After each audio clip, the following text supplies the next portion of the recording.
Borovnica sprečava zakrčenje krvnih sudova, snižava loš holesterol i sprečava pojavu tromba.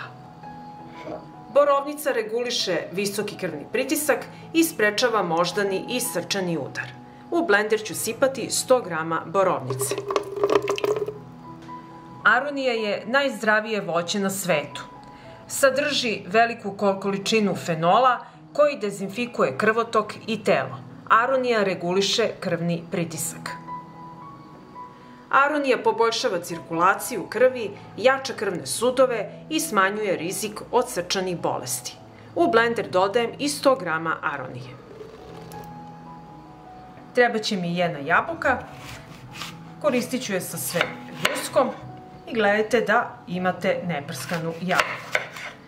I sada ću očistiti središnji deo jabuke.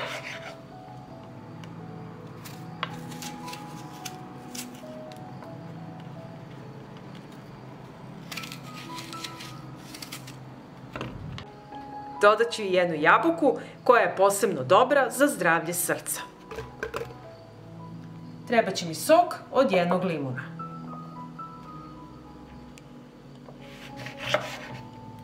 Limun je prepun vitamina C, odličan antioksidans i odličan je u borbi protiv virusa i bakterija i čisti krvne sudove. Dodajem i sok od jednog limuna.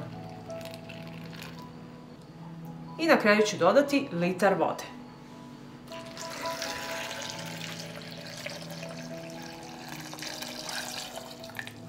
I na kraju ću sve ovo izblendirati.